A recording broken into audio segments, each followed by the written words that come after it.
Good day, everybody. Welcome back to the channel.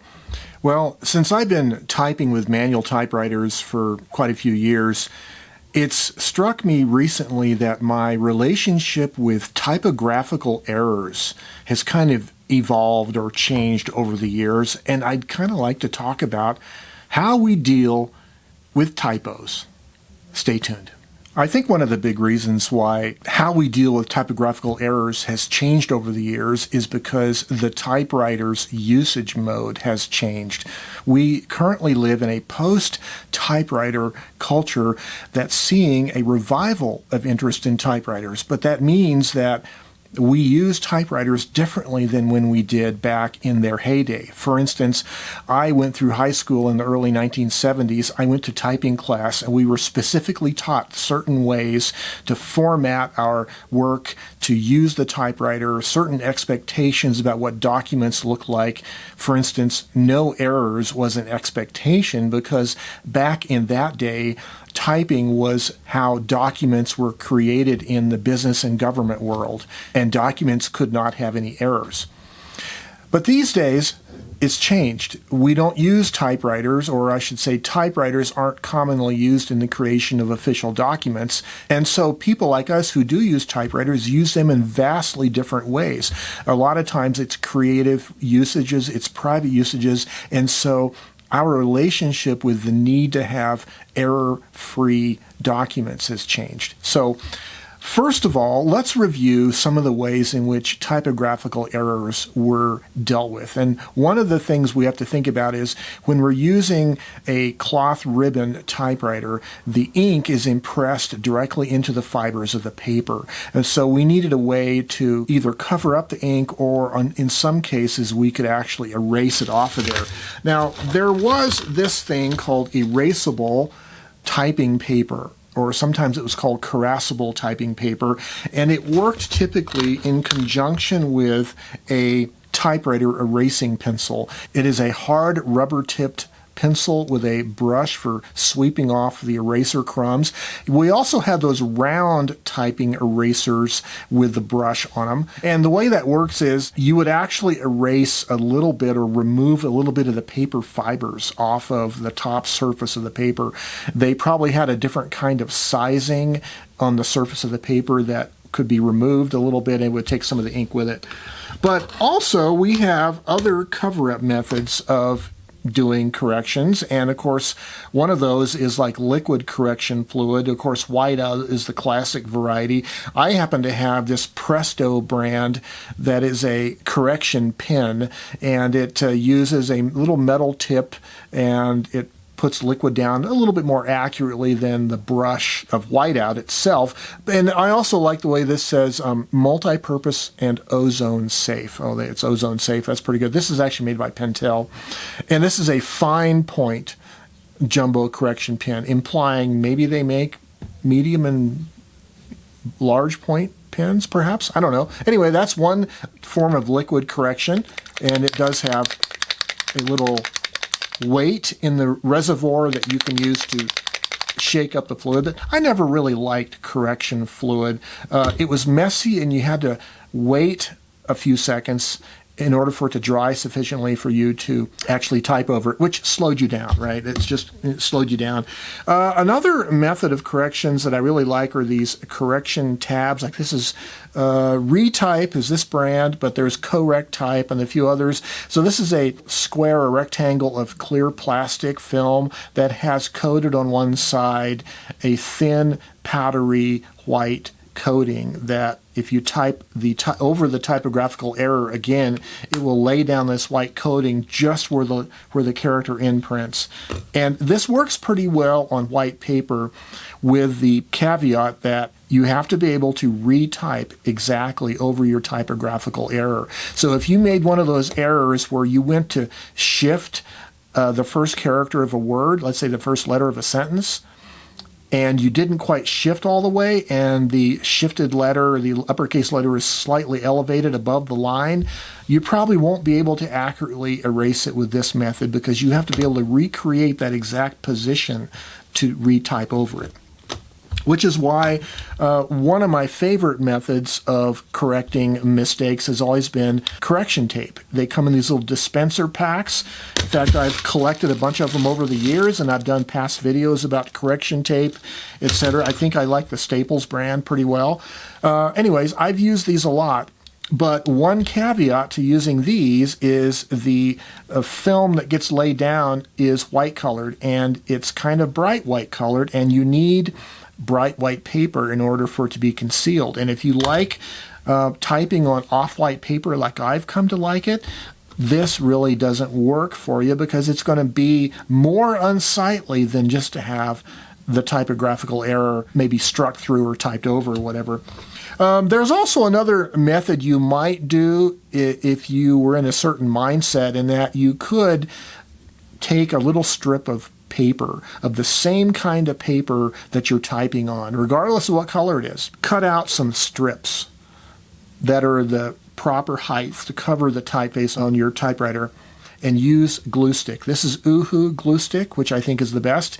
You could glue little strips of paper down. Now, this takes time. It takes at least as much time, probably more time to do this than it would be to use a liquid correction fluid, but it can work on any kind of paper, any color paper. So these are the different ways of mechanically covering up typographical errors. But there's a bigger question at stake, which is, should we really cover up our mistakes in the first place? So for a long time, I had kind of what you might call a dysfunctional relationship with typographical errors. I was very uncomfortable with them, and I think it was an insecurity built around the idea that if I showed any of my work in public that had typographical errors, it would somehow reflect badly on myself in terms of either education or just the skill of being a typist. And this obviously went right back directly to the time period when I went to typing class in the early 70s, I think. But I've come to find myself changing my view on this recently, and I can't really specifically tell you why or the process through which this changed, except that I did start enjoying using off-white paper, especially kind of like newsprint type paper that has this kind of very light tan kind of tone to it, earthy tone. Any kind of a cover-up method, whether it's liquid fluid or correction tape, even these correction strips or tabs, tended not to really cover up the error. It just made the error more apparent. And also, it began to look to me like there was some kind of an affectation. It started to feel to me like not only could I not type without errors, but I can't even correct the errors properly.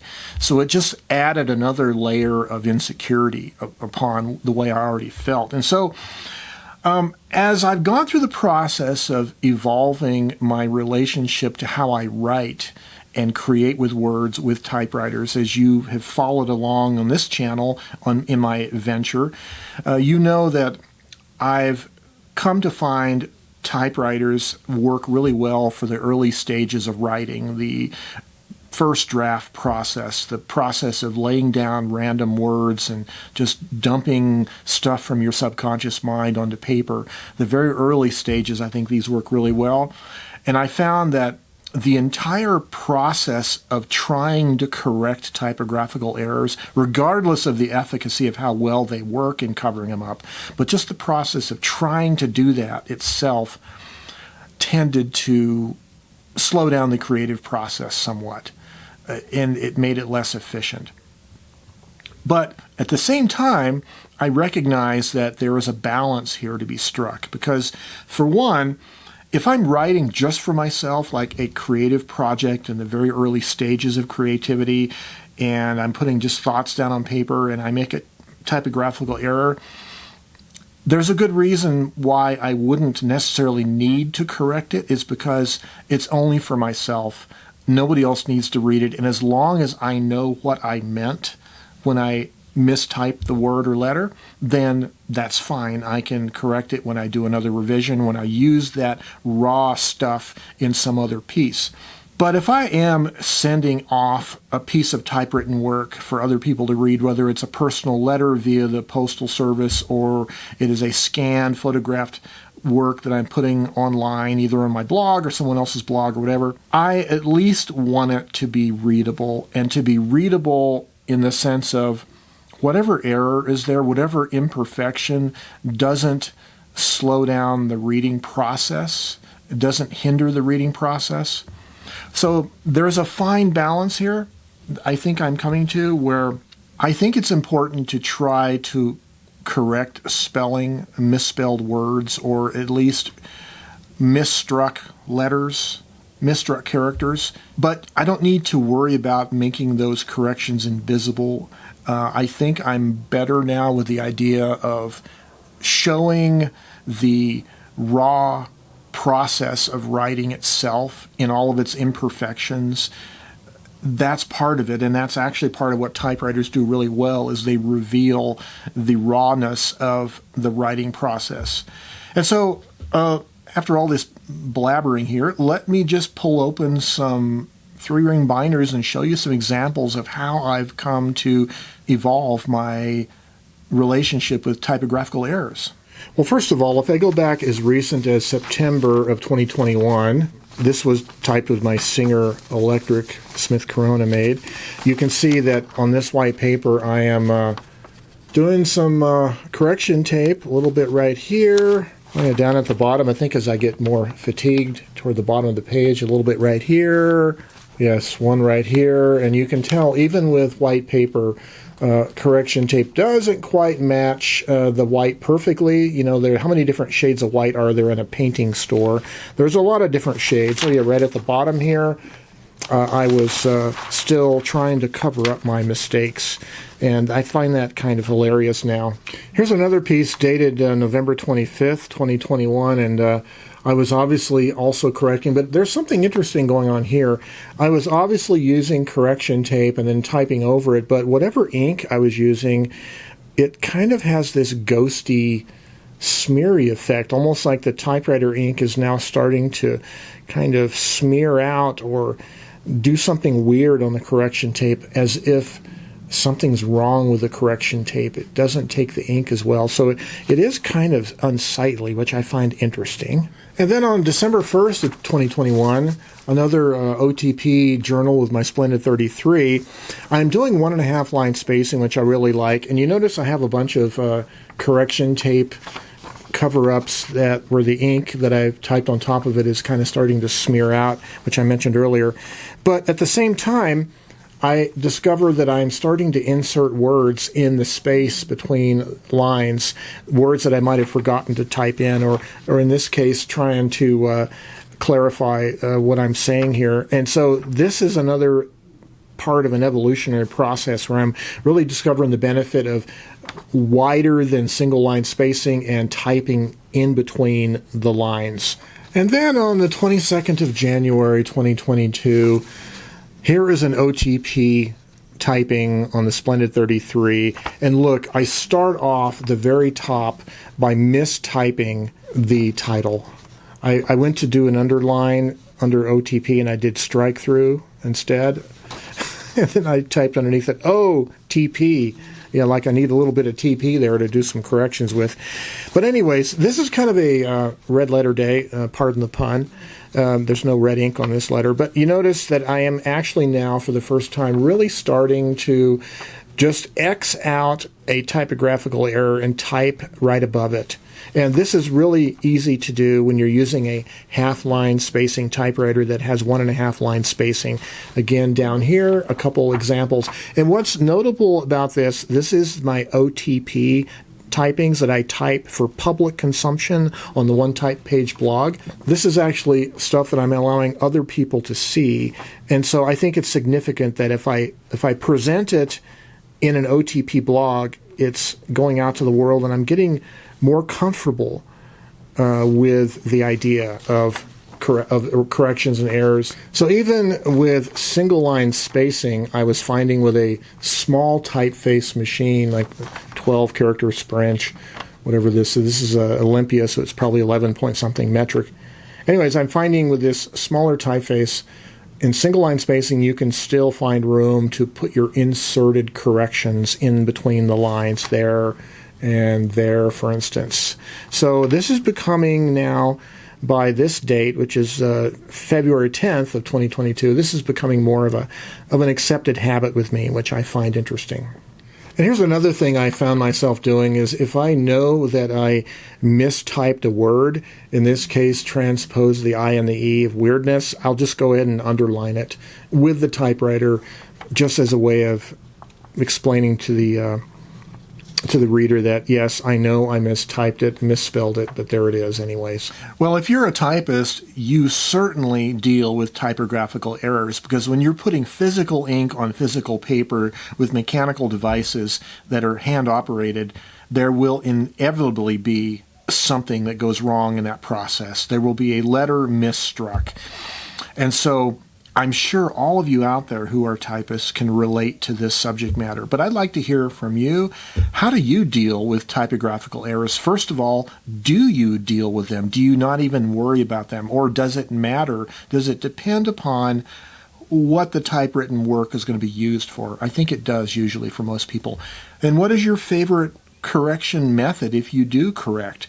Do you like cover-up methods, erasers, erasable paper? Do you glue on strips of paper? Probably not. But I'd like to hear from you anyways.